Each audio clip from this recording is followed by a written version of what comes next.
అందరికీ వందనాలు. దేవుని వాక్యంలోకి మనం వెళ్ళిపోదాము. మనం నేర్చుకుంటున్న విషయాల్లోంచి రోమీయులకు రాసిన పత్రిక 14వ అధ్యాయం 8వ మాట.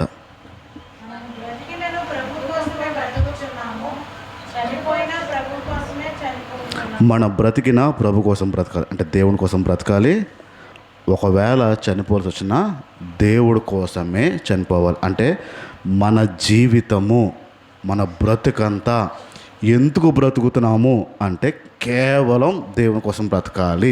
దేవుని తర్వాతే దేవుని కోసం బ్రతకాలి, దేవుని కోసము చనిపోవాలి అనే విషయాన్ని మనం నేర్చుకున్నాం. డైరెక్ట్గా ఎఫెసీయులకు రాసిన పత్రిక వచ్చేద్దాం. 5వ అధ్యాయము. ఎఫెసీయులకు రాసిన పత్రిక 5వ అధ్యాయం 15-17. దినములు చెడ్డవు గనుక సమయాన్ని పోనివ్వద్దు, టైంని పోనివ్వద్దు.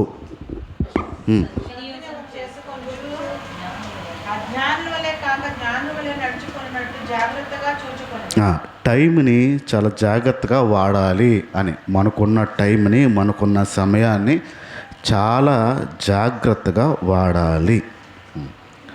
ఈరోజు మనము ఉదయం 7 గంటలకి ప్రార్థన పెట్టేస్తున్నాం. 7 గంటలకి సాధారణంగా మనం 9 గంటలు పెట్టుకుంటాం కదా. 9 గంటలు పెట్టిన టైంకి 7 గంటలు పెట్టిన టైంకి పనుల విషయంలో తొందర వచ్చిందో రాలేదా? రోజు టైం మారిన తర్వాత హడావుడి వస్తుంది రాదా? హడావుడి వస్తుంది. అన్నీ కొంచెం మారుతూ ఉంటాయి. తక్కువ టైం ఉందా ఈరోజు? ఎక్కువ టైం ఉందా? వాస్తవానికి తక్కువ టైం లేదు, ఎక్కువ టైమే ఉంది. లేవడం కొంచెం ముందు చేయడం, పని కొంచెం వెనక్కి వెళ్ళాలి. సమయాన్ని సద్వినియోగం చేసుకోవాలి.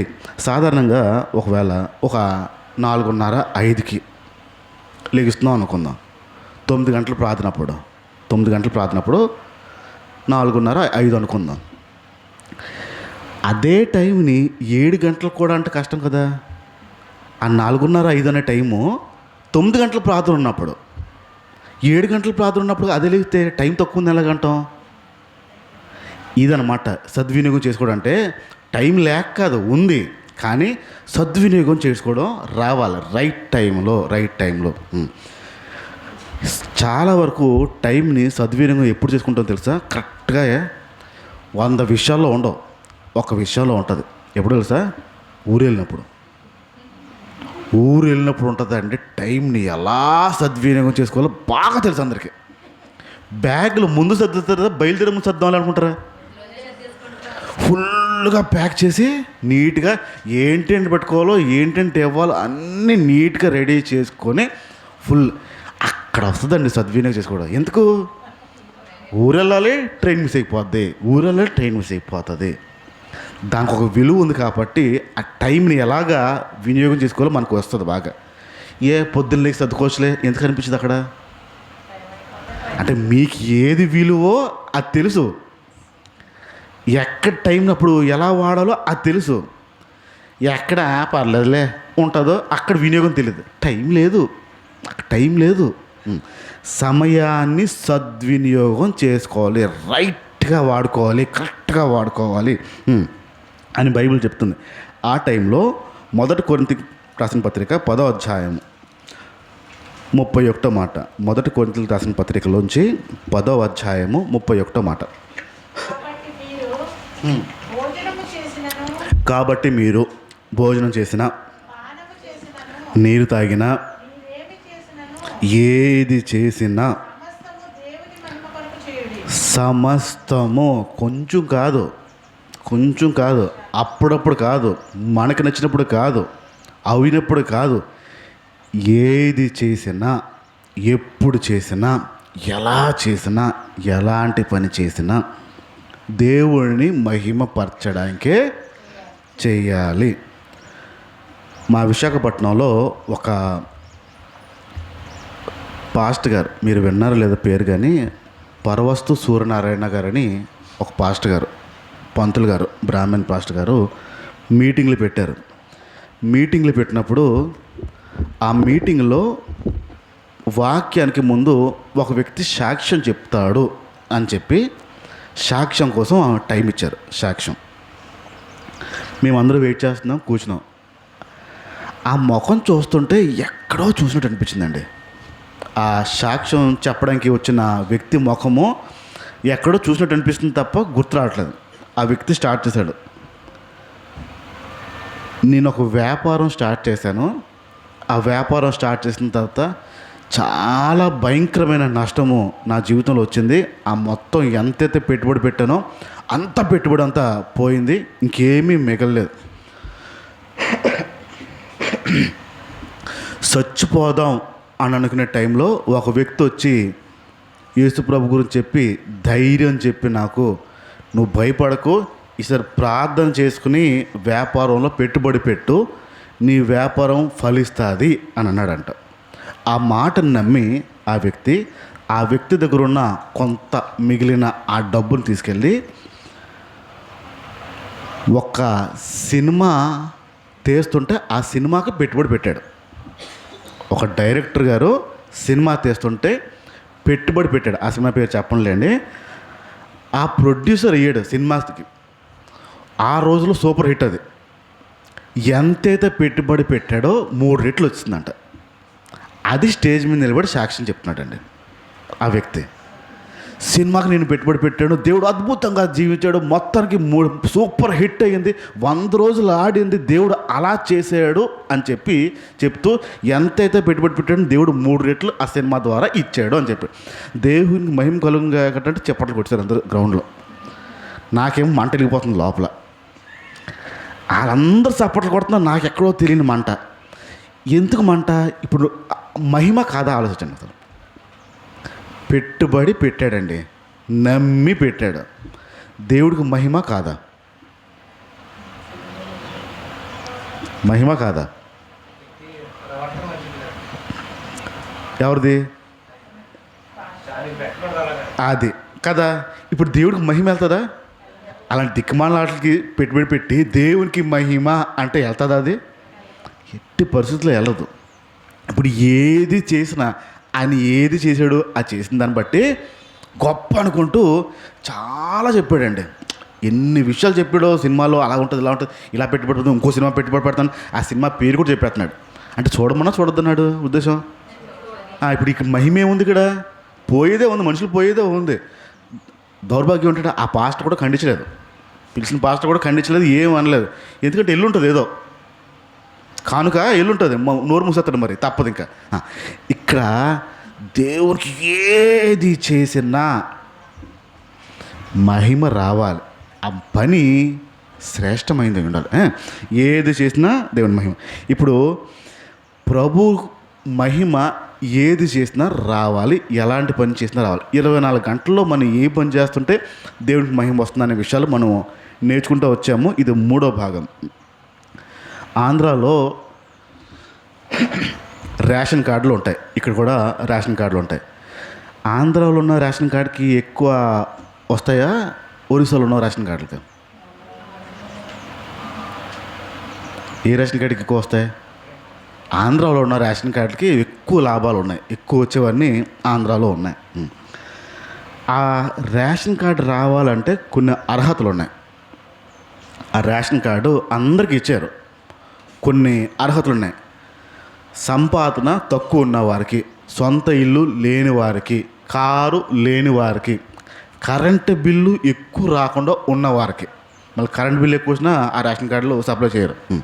ఇప్పుడు రేషన్ కార్డు రావాలంటే ఒక అర్హత ఉన్న విషయాలు. కీర్తన గ్రంథంకి ఒకసారి వద్దాం. కీర్తన 96వ కీర్తన,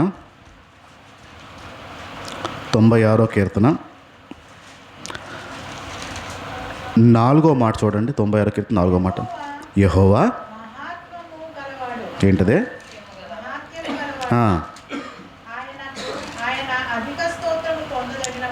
ఆయన అధిక స్తోత్రము.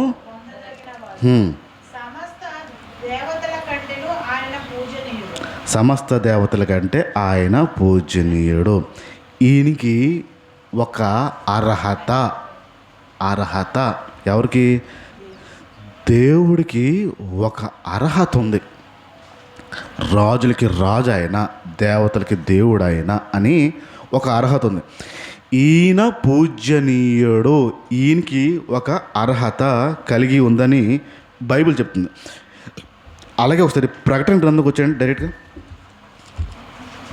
ప్రకటన గ్రంథము రెవల్యూషన్స్ 4వ అధ్యాయము, ప్రకటన 4:11 మాట చూడండి. ఆ 24 పెద్దలు సింహాసనమునందు ఆసీనుడైయుండు వాని ఎదుట సాగిలపడి యుగ యుగములు జీవించుచున్న వానికి నమస్కారం చేయొచ్చు. ప్రభువా మా దేవా, నీవు సమస్తమును సృష్టించితివి, నీ చిత్తమును బట్టి అవి ఉండెను, దానిని బట్టియే సృష్టింపబడిన కనుక నీవే మహిమ ఘనత ప్రభావములు పొంద నలుగుడవని చెప్పుచు తమ కిరీటములను ఆయన సింహాసనం ఎదుట వేసి. ఇక్కడ డైరెక్ట్గా చెప్తున్నమాట, మళ్ళీ ఒకసారి చదవండి. ఆ 24 పెద్దలు సింహాసనం నందు ఆసీనుడైయుండు వాని ఎదుట సాగిలపడి యుగ యుగములు జీవించుచున్న వానికి నమస్కారం చేయుచు. ప్రభువా మా దేవా, నీవు సమస్తమును సృష్టించితివి, నీ చిత్తమును బట్టి అవి ఉండెను, దానిని బట్టియే సృష్టింపబడిన గనుక నీవే మహిమ ఘనత ప్రభావములు పొంద నలుగుడవని చెప్పు. రైట్, ఇక్కడ తయారు చేసిన వాడు ఈయన, అన్ని కలగ చేసిన వాడు ఈయన, ఆయన బట్టే అన్నీ ఉన్నాయి కనుక మీరు మాత్రమే ఆ మహిమకి ఘనతకి అర్హుడివి అని బైబిల్ చెప్తున్న విషయం. దేవుడే మహిమకి అర్హుడు అంటే ఏది చేసినా ఎందుకు దేవుడిని మహింపరచాలంటే అన్నీ ఆయన ద్వారానే వచ్చాయి, ప్రతిదీ ఆయన ద్వారానే వచ్చాయి అని ఆయనకి మహిమ మనం చెల్లించే వారిలాగా ఉండాలి. మనం కొన్ని విషయాలు నేర్చుకున్నాం, పోయిన వారాల్లోని నేర్చుకున్నాం. ఇక్కడ ఫస్ట్ విషయం ఏంటంటే దేవుడు మహిమకి అర్హుడు. ఒకసారి మీ పక్కన తట్టండి, ఒకసారి చెప్పండి అన్నమాట. దేవుడు మహిమకి అర్హుడు ఫస్ట్ది. ఇంకొక ఎవడు లేడు, ఎందుకంటే ఏదైనా వచ్చిందంటే ఆయన ద్వారానే వచ్చింది, ఆయన వల్లనే వచ్చింది తప్ప ఇంకేది, అందుకు ఆయన అర్హుడు. రెండో విషయంకి వస్తున్నాను నేను. ఈ లోకంలో దేవుడు ఉన్నాడు, దయ్యము ఉంది. దేవుడు ఉన్నాడు, దయ్యము ఉంది. ఈ దయ్యాన్ని ఎవరు పుట్టించారు?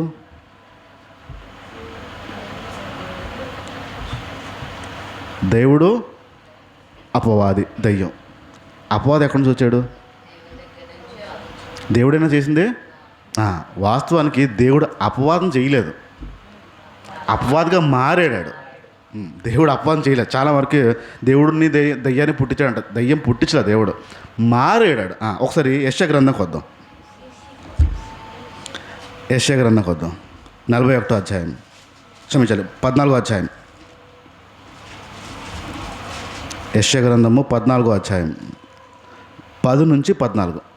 వారందరూ నిన్ను చూచి నీవును మా వలె బలహీనుడవైతివా, నీవును మా బోటివాడవైతివా అందురు. నీ మహాత్యమును నీ స్వర మండలముల స్వరమును పాతాళమున పడవేయబడెను.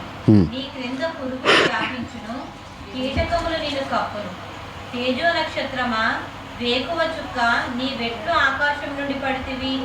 జనములను పడగొట్టిన నీవు నేల మట్టము వరకు ఎట్లు నరకబడితివి. రైట్, ఇక్కడ తర్వాత చదువుకోండి విషయాలు. ఇక్కడ ఈ సందర్భం లూసిఫర్ గురించి ఎత్తాడు, ఇంక మిగతా మీకు దొరకవు. ఇక్కడ ఈ ప్రాంతంలోనే ఆ లూసిఫర్ అనే విషయాల గురించి ఎత్తాడు, అంటే అపవాది. ఇక్కడ ఆ లూసిఫర్ అనేవాడు అపవాదిగా మారడానికి కారణం ఏంటంటే దేవుడికున్న బలము నాకు కూడా ఉంది కదా, దేవుడికున్న శక్తి నాకు కూడా ఉంది కదా, ఆయనకి ఎంత బలం ఉందో నాకు కూడా అంతే బలం ఉంది కదా అని చెప్పి హృదయంలో ఆలోచించాడు. తయారు చేసినవాడు దేవుడు, కానీ ఈ వ్యక్తికి అనిపిస్తుందంటే నాకు కూడా ఉంది కదా. ఇక్కడ దేవుడికి ఉండే మహిమని దొంగలు ఇచ్చే ప్రయత్నం చేశాడు, నాకు కూడా నేను కూడా అని. వెంటనే ఏమయ్యాడు? పైనుంచి కింద పడబోయాడు. ఆడ అపవాది కింద మారాడు, దయ్యం కింద మారాడు, శైతాన్ కింద మారాడు. దేవుని మహిమ ఎవరైతే దొంగలిస్తారో చెప్పండి, డాష్ నంబర్ 1 తొయ్యబడతారు. ఇంకేదో ఉంది, అపవాది సంబంధులుగా మారిపోతారు. ఫస్ట్ ఆడు సంబంధులుగా మారిపోతారు. ఎక్కడైనా దేవుని మహిమని దొంగలిచ్చినట్టయితే, ఇంకో పదంలో చెప్పాలంటే, మిమ్మల్ని ఎవడైనా పొగిడాడంటే, ఈజీ మాటలో మిమ్మల్ని ఎవడైనా పొగిడాడా, ఖచ్చితంగా అన్నీ చేసింది ఆయన కనుక మహిమ ఆయనకి వెళ్ళాలి. ఒకసారి అపోస్తుల కార్యంకి వద్దాం. ఒకసారి అపోస్తుల కార్యము 8వ అధ్యాయము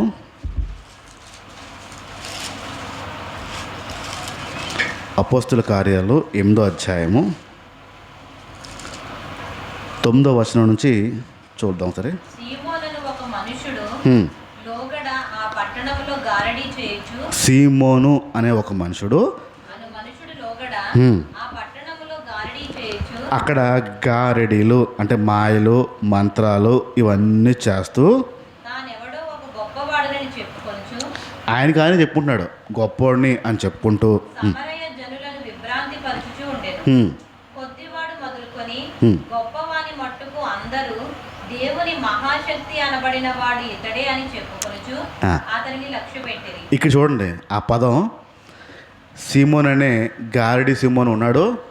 ఆడు చేసే ఆ మంత్రాలు అవన్నీ చూసి జనం ఏమనుకుంటున్నారంట, అయ్యో బాబోయ్ ఒరే ఎన్ని శక్తులు ఉన్నాయరా, ఎంత బలం ఉందిరా, ఎంత పవర్ ఉందిరా ఇటు దగ్గర అని చెప్పి జనమంతా ఆ గారడి సీమోన్ వైపు చూస్తున్నారంట. అతడు బహుకాలము గారడీలు చేయుచు. ఆగండి, ఇక్కడ ఒక విషయం చెప్పేనివ్వండి. జనమంతా ఏం చేస్తున్నారు? ఎవరిని చూస్తున్నారు? గారడి చేసే సీమోన్ని చూస్తున్నారు. ఎందుకు చూస్తున్నారు జనం? చెప్పుకుంటున్నాడు. ఆడు చేసే పనులు ఏమున్నాయి? ఇప్పుడు నేను గొప్పోడిని అని చెప్పాను అనుకోండి, అంటారు తప్ప పెద్ద పట్టించుకోరు. ఆ గారడి సీమోన్ చేసే పనులు కొన్ని గారడీలు ఉన్నాయి. మాయలు చేస్తున్నాడు, మంత్రాలు చేస్తున్నాడు. ఇవన్నీ చూసినప్పుడు అంట జనం అంట ఆడి వైపు చూడడం ప్రారంభించారంట. వాక్యం చెప్పే పాస్టర్ దగ్గర ఎక్కువ ఉంటారా, అద్భుతాలు చేసే పాస్టర్ దగ్గర ఎక్కువ జనం ఉంటారా? ఇది అదే. అన్నాడు అనుకోండి, పడిపోయాడు అనుకోండి, భలే పడిపోయాడు అని అక్కడ జనం సరిపోతారు. ఆడు ఉఫ్ అన్నాడు అనుకోండి, పడిపోయాడు అనుకోండి, అక్కడ జనం చేరిపోతారు. ఏవో మంత్రాలు చేసి ఏవో మాయలు చేసి అటు ఇటు చేశారు అనుకోండి, అక్కడ జనం పెరిగిపోతారు. ఇది అంతే. గారడి సిమోన్లు ఇవన్నీ వాక్యాల దగ్గర ఉండరు. ఇప్పుడు గారడి సిమోన్ దగ్గర చాలా జనం వచ్చి చూసి అబ్బో అబ్బో అబ్బో అన్నానంట. కిందకి వెళ్దాం. ఇప్పుడు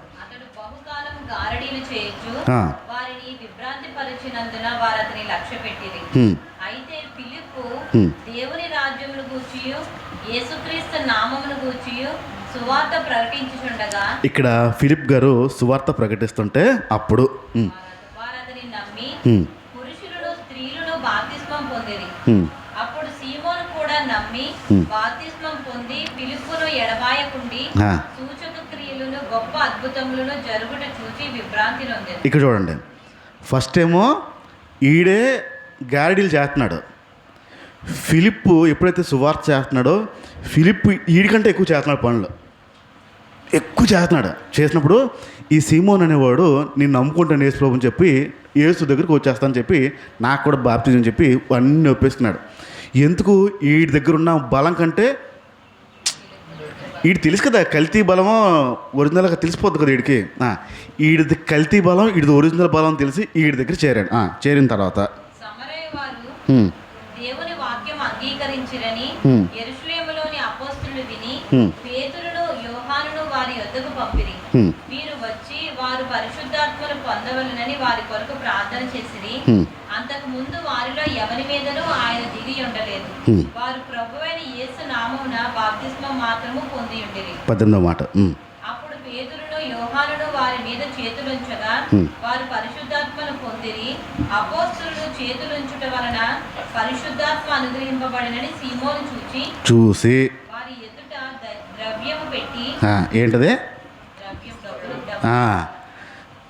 శిష్యుల దగ్గర డబ్బులు పెట్టి, నేనెవరి మీద చేతులుంచుదునో వాడు పరిశుద్ధాత్మను పొందినట్లు ఈ అధికారము నాకు ఇయ్యుడని అడిగాను. రైట్. ఏం చేయాలనుకుంటున్నాడు ఇప్పుడు?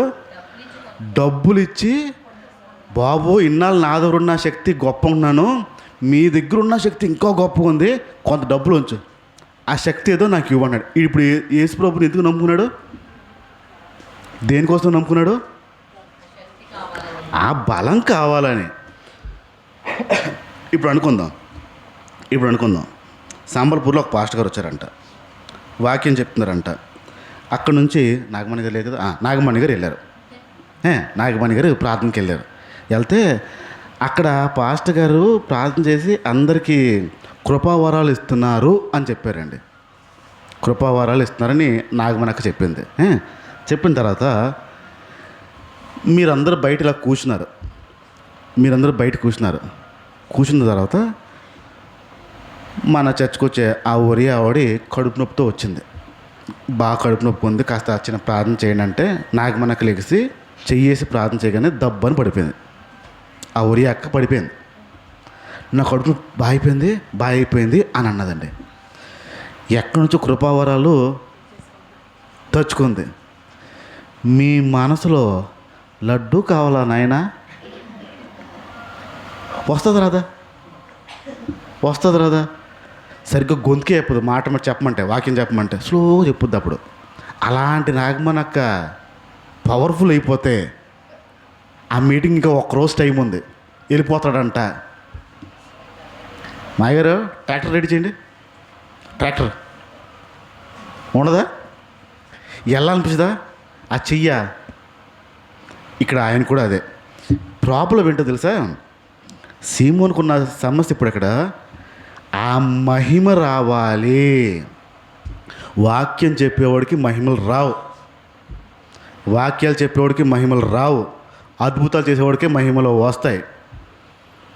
పోయిన ఆదివారం మహిమ వచ్చిందా? తిట్టినీళ్ళు ఉంటారా? కొత్త వాళ్ళు ఇద్దరు. పాస్టర్ గారికి మహిమ వచ్చిందా? ఆడు పాస్టరా వచ్చి ఉంటుందా? ఖచ్చితంగా ఇది దాటలేం మనం. వాళ్ళని మెప్పించడం కోసం ఇది దాటి వెళ్ళలేం మనం. దేవుడిని మెప్పించాలి తప్ప మనుషులు కాదు. ఇప్పుడు ఇక్కడ అద్భుతాలు చేస్తాను అనుకోండి, వాళ్ళకి ఎలా ఉంటుంది? అయ్యి బాబోయ్, ఈ వారం వచ్చేవారు రా అక్కడ సిమోన్ వచ్చాడు, గార్డి సిమోను అని తీసుకొస్తారు. ఇప్పుడు మహిమ వస్తుంది అని చెప్పి ఆ సిమోన్ చేస్తున్న పని ఇప్పుడు ఎక్కడైనా ఎప్పుడైనా వాళ్ళు పొగుడతారని కానీ వాళ్ళ దగ్గర నా పేరు నన్ను వస్తుంది అని అన్నీ వచ్చిందా? ఆ సీమోన్ అన్నయ్యకున్న లక్షణమే ఉందని అర్థం. దేవుని మహిమని ఎక్కడ దొంగలించడానికి వీల్లేదు. నేను 2 అంశాలు మాట్లాడాను. ఫస్ట్ది ఆయన అర్హత కలిగిన వాడు, ఎందుకంటే అన్నీ ఆయన వల్లే వచ్చాయి. 2 దొంగలు ఇచ్చేవారు, మహిమని దొంగలు ఇచ్చేవారు. ఇప్పుడు నేను 3వ విషయంకి వస్తున్నాను. 3వ విషయం అంటే దేవుని మహిమ విషయంలో ప్రజలు ఎలా ఉంటారో చెప్తున్నాను. ఏ కోణంలో మీరున్నారో చూడండి. టీవీలో ఒకప్పుడు ఒక యాడ్ వచ్చేది. టీవీలో ఒక యాడ్ ఏంటంటే, ఒక కుర్రోడు కూర్చుని ఉంటాడు, ఎదురుగుండా భయంకరమైన గొడవలు అయిపోతుంటాయి, కొట్టేసుకుంటూ ఉంటారు, దెబ్బలు తినేస్తూ ఉంటారు, చాలా గందరగోళం అయిపోతూ ఉంటుంది. ఆడ మాత్రం కూర్చుని 5 స్టార్ తింటూ ఉంటాడు. కింద ఏమొస్తుందంటే ఈట్ 5 స్టార్ డూ నథింగ్ అంటాడు. అంటే నువ్వు 5 స్టార్ తింటా ఉండి ఇంకేం చెయ్యదు అంటాడు ఆ యాడ్. ఆడికి ఏం పట్టదు, తిన్నోడికి ఏం పట్టదు, గొడవలు అయిపోతూ ఉంటే తింటా చీక్కుంటా అలా చూస్తాడు. కనీసం ఏం గొడవ అవుతుందో ఎవడైనా మనిషి ఉన్నోడు స్పందిస్తాడు, అర్రే ఆపుదాం. బయట చుట్టుపక్కల ఉన్న జనమేమో ఆ యాడ్లో అందరూ ఆపుతూ ఉంటే ఈడు మాత్రం ఏమీ ఆపట్లే, అలా చూస్తూ హాయిగా తింటున్నాడు. ఆడికి ఒకే ఒక లక్షణం ఏంటంటే 5 స్టార్ తినడం, ఇంక బయట ఏం జరుగుతుందో సంబంధం లేదు అని అర్థం. ఆ యాడ్ కూడా అదే, మీరు తింటా ఉండండి, బయట ఏం జరుగుతుందో మీరు పట్టించుకోవద్దు. ఈ 3వ తెగ అలాంటిది. దేవుని మహిమతో మీకు సంబంధం ఉండదు. మీ పని మీదే, నా పని నాదే, నా రోజు నాదే, నాదే. 24 గంటల్లో మీ పని మీదేనా? ఎక్కడైనా ఏ కోణంలో అయినా దేవునికి మహిమ అని ఆలోచన ఉందా? మీరు ఏది చేసినా అన్నాడండి, 24 గంటల్లో ఏది చేసినా దేవునికి మహిమ నేను అందించాలి అనే ఆలోచన కలిగి ఉంటున్నారా? 5 స్టార్ బ్యాచా? చూడండి, 5 స్టార్ బ్యాచ్ ఉంటుంది, తింటా ఉంటుంది, జీవితానికి వెళ్తుందండి అలాగా, ఏదో అలాగ వెళ్తుంది తప్ప ఎక్కడ కూడా దేవుడిని మహింపరచాలి అనే లోపల ఉండదు. మొదటిది ఆయన అర్హత కలిగిన వాడు, రెండోది దొంగలిచ్చేవాడు, మూడోది ఏమీ చేయరు. అంటే మహిమ ఉండదు, ఏముండదు, జీవితం అలా వెళ్ళిపోతుంటుంది. ఇక్కడ కొన్ని విషయాల్లో మీకు చెప్తున్నాను. రోజు మొత్తంలో హృదయంలో ఎన్నిసార్లు ఆలోచన వస్తుంది దేవుడిని నేను మహింపరచాలని? రోజు మొత్తంలో మిమ్మల్ని మీరు ప్రశ్న అడుకోండి. రోజు మొత్తంలో ఎన్నిసార్లు మీకు ఆ లోపల వస్తుంది? రెండో మాట, ప్రైజ్ ద లార్డ్ అనండి. అంటారు అనరా? ఎప్పుడు అంటారు? ఎవరైనా కనిపించినప్పుడు. నేను యేసుప్రభుని నమ్ముకున్న కొత్తలో నాకు ఈ పదం తెలియదు. నేను వెళ్ళిపోయి మామూలు నిలబడితే ప్రైజ్ లాడమ్మా అన్నారు. నేను తల ఇలా అన్నాను. అంటే ఏమన్నా తెలియక అతను ఏదో మంత్రం చెప్పాడేమో అనుకుని నేను ఇలాగ అన్నాను. ఆయన ఒకలా చూశాడు. రెండో వారం మళ్ళీ సేమ్ ప్రైజ్ లాడనా ఇలా చేసాడు. నేను మళ్ళీ సేమ్ తలే ఊపాను. నేను నాకు తెలియదు మరి ఏమన్నాలో. చెప్పవా నువ్వు అన్నారు. ఏం చెప్పాలి అన్నారు. ప్రైజ్ లాడ్ అన్నాడు. ప్రైజ్ లాడ్ అన్నారా అన్నారు. అంటే మీరు అదే అంటే నేను కూడా ఇంకేం అనాలా? మీరు అదంటే నేను కూడా అదే అనాలా అన్నాను. అదే అనాలమ్మా. ఎందుకు అనాలి అని అడిగాను. మరి నాకు తెలియదు కదా, తెలుసుకో. ప్రైజ్ లాడ్ అని మీరు ఎందుకు అంటున్నారో నేను ఎందుకు అనాలి అన్న. కాసేపు చూసాడండి. నేను చూసి అలాగా అంటారు అంతే. అంటే పలకరించుకోవడం అంటారు దాన్ని అన్నాడండి. పలకరించుకోవడమేనా? దేవుణ్ణి మహింపరచడం. ఎందుకు మహింపరచడం? మీరు ప్రభుకు స్తోత్రం అంటారు కదా అక్కడ, అదేనా? ప్రభు స్తోత్రం. మాకు ప్రైజ్ లాడ్ అలవాటు, మీరు ప్రభు స్తోత్రం అలవాటు. ఎందుకు? కారణం ఏంటి? డైరెక్ట్గా వచ్చి దేవునికి మహిమని ఎందుకు చెప్పేస్తున్నారు? ఇద్దరు దేవుడిని తెలుస్తున్నారు కాబట్టి అనుకుందాం. ఒక కారణం అనుకుందాం. ఇంకేమైనా ఉందా?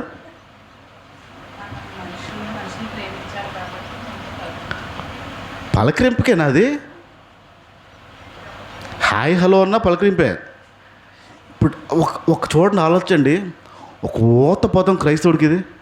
ఇంకో క్రైస్తవుడు కనపడగానే ప్రైజ్ లాడ్ అలవాటు ప్రకారము ప్రైజ్ ద లాడ్ అంటాం. ఎందుకు అంటాము తెలియదు. ఏమన్నా వస్తుందా? లోపల వస్తుంది. ప్రైజ్ లాడ్ ఎందుకు చెప్తారంటే ముందు చెప్పాను. నిన్నంతా కాచి కాపాడినందుకు, సజీవంగా నిలబడినందుకు, నీ ఎదురుగుండా ఉన్నప్పుడు బతికి ఉన్నందుకు, సజీవంగా ఉన్నందుకు, కలుసుకున్నందుకు, మనం బ్రతికే ఉన్నారా బాబు దేవుని కృపను బట్టి, కాబట్టి కలిసాం కాబట్టి దేవునికి స్తోత్రము ఇది చెప్తారు. సజీవు లెక్కలో బ్రతికే ఉన్నాం కాబట్టి అని. ఇప్పుడు ఆలోచించండి, ప్రైజ్ ద లార్డ్ ఎన్నిసార్లు చెప్పుంటామో అన్నిసార్లు హృదయంలోంచి దేవునికి మహిమకరంగా చెప్పామా? అలవాటు ప్రకారమా? ఏంటో ఓత పదాలు ఇలా అలవాటు అయిపోయాయండి. ఎంతో విలువ ఉన్న పదాలు.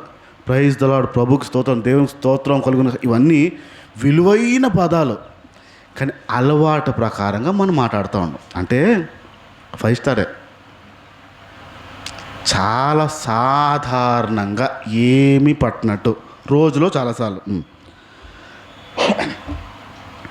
భోజనం చేస్తున్నప్పుడు ప్రార్థన చేసే అలవాటు ఎంతమందికి ఉంది? ఏం ప్రార్థన చేస్తాం సాధారణంగా? ఆహారం ఇచ్చినందుకు దేవునికి స్తోత్రం. మిగతాది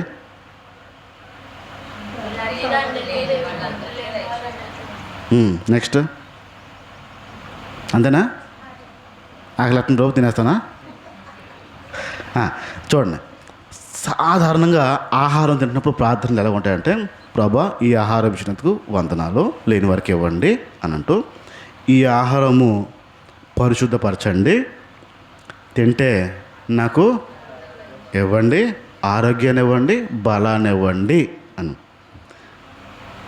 దేవునికి దీంట్లో మహిమ ఎంత వెళ్ళింది, మన అవసరత ఎంత వెళ్ళింది? కదా. మన అవసరత ఉంటుంది. మనం ఏమనుకుంటామంటే ఆహారాన్ని బట్టి దేవుణ్ణి మహింపచ్చాను తినేద్దారు శుభ్రంగా అనుకుంటాం. ఏం లేదు, అక్కడ కూడా మన స్వార్థమే. వండింది మనమే, చేసింది మనమే, మళ్ళీ మనం అరగాలని చెప్పి బాగా వంట పట్టాలని చెప్పి శరీరం అంతా బలం రావాలని చెప్పి మళ్ళీ దాంట్లో కూడా స్వార్థమే ఉంటుంది. చూడండి, ఆహారం తినే విషయంలో కూడా స్వార్థంతోనే స్తుతిస్తాం మనం. ఒకవేళ ప్రార్థన చేయకుండా తినేస్తే ఏమవుతుందా? ప్రార్థన చేసి తిన్నా ఏమవుదు, చేయకుండా తిన్నా ఏమీ అవ్వదు, అలాగే ఉంటుంది. కానీ ఇక్కడ దేవునికి మహిమ అనేది హృదయపూర్వకంగా రావాలి. హృదయపూర్వకంగా ఎప్పుడు వస్తుంది అది? హృదయపూర్వకంగా అడుక్కునే వాళ్ళు చూసినప్పుడు, అలా ఆహారం కోసం అల్లాడుతున్నప్పుడు ఆ భావం వస్తుంది. మీరు ఎప్పుడైనా గమనించండి, పశువులు ఎప్పుడు ఆహారం కోసం అల్లాడవు. ఎక్కడైనా మీరు ఒక కుక్కను తీసుకుందాం, ఫుల్గా ఎండిపోయి ఎముకలు బయట కనిపిస్తున్న కుక్కలు మీకు ఎక్కడ కనపడదు. చూడండి, ఎంతో కొంత ఆరోగ్యంతోనే ఉంటాయి. మీరు వేసారా? వేయరు. కానీ కుక్కను చూడండి, ఆరోగ్యంగా ఉంటాయి. ఎవడు పెడతాడు వాటికి? దేవుడు ఆ టైంకి పోషించేస్తాడు, పెట్టేస్తాడు. వాటికి తెలుసు ఎవరిని మహింపరచాలో. పశువులు తెలుసు, పక్షులు తెలుసు. మనుషుల్లో కనపడతారు లేదా బక్కగా ఎండిపోయి ఆహార లోపం కనిపిస్తారు. మనుషులకి తెలియదు ఎవరిని మహిమపరచాలో ఆహారం తిన్నప్పుడు. ఇప్పుడు ఒక 3 రోజులు ఆహారం లేకుండా ఉండాల్సి వచ్చింది అనుకుందాం. ఎక్కడో ఏదో రూమ్లో ఇరుక్కుపోయో రాలేకో 3 రోజులు ఆహారం లేదు, నీరు లేదు. 3 రోజుల తర్వాత ఎలాగో ఒకలా బయటపడి అప్పుడు మీరు తింటున్నారు. మామూలుగా రోజు తినేదానికి ఆ రోజు తినేదానికి తేడా ఉంటుందా? ఉండదా? రోజు చెప్పే కృతజ్ఞత, ఆ రోజు చెప్పే కృతజ్ఞత తేడా వస్తుందా రాదా? ఎందుకు మారింది? దేవుణ్ణి మహిమపరచడంలో ఎందుకు మారింది అంటే, ఉన్నప్పుడు ఒకలాగా, లేనప్పుడు ఒకలాగా. ఈ మనసు చూడండి, ఏది చేసినా ప్రభువుని మహిమపరిచేవారిలాగా ఉండాలి. ఇక్కడ చాలాసార్లు మనం చేసే పొరపాట్లు ఇక్కడే ఉంటాయి. 3వ విషయం చెప్తున్నాను. బయటికి వెళ్తున్నప్పుడు ప్రార్థన చేస్తారు, చేయరా? ఏం ప్రార్థన చేస్తారు? క్షేమము, రక్షణ, కాపుదల, ఇంకేమైనా ఉంటే అవి దయచేయమని అడుగుతారు. వెళ్ళి వచ్చిన తర్వాత చేయరా? వెళ్ళి వచ్చిన తర్వాత కృతజ్ఞత కూడా ఉండదా? ఇదే అనమాట 5 స్టార్ బ్యాచ్. 5 స్టార్ బ్యాచ్ అంటే ఇదే. ఏముండదు. ఏది చేసినా మహిమ చెల్లించాలి. ఏది చేసినా అంటే, మొదటిది ఆయనకి అర్హత ఉన్నవాడు, రెండోది దొంగలించేవాడు, 3వ బ్యాచ్ ఏంటంటే ఏమి చేయరు. ఇక మహిమతో సంబంధమే ఉండదు. వారి పని వారిదే, ఏమీ ఉండదు. వెళ్ళినప్పుడు అడిగినప్పుడు వచ్చినప్పుడు కృతజ్ఞత ఉండాలి కదా. ఎందుకు ఉండదు అక్కడ? ఇక్కడ 2 బ్యాచ్ల గురించి చెప్తాను నేను. వెళ్ళినప్పుడు ప్రార్థన చేసిన తర్వాత, వచ్చేసిన తర్వాత, ప్రభువా క్షేమంగా తీసుకొచ్చావు, అందుబట్టి వందనాలు అని దేవునికి మహిమ చెల్లిస్తారు. ఇదొక డిగ్రీ అనుకుందాం. వస్తున్నప్పుడు మీరు బస్సులో, ఆ బస్సు తిరగబడి ఎంతమంది ఉన్నారో అంతమంది చనిపోయారు, మీరు ఒక్కరే బతికారు. ఇప్పుడు ఎలా చెప్తారు? అంటే రోజు చెప్పేదానికి, ప్రమాదం జరిగి తప్పించబడినప్పుడు చెప్పేదానికి తేడా ఉంది. అంటే కృతజ్ఞత, స్తుతులు, మహిమ అంటే మీకు ఏదైనా జరిగిన దాన్ని బట్టి ఉంటుంది. చూడండి, ఏదో ఒకటి అయిన దాన్ని బట్టి ఉంటుంది. ఏది చేసినా ప్రభువుని మహిమపరచడానికే చెయ్యాలి. 4వ విషయం చెప్తున్నాను.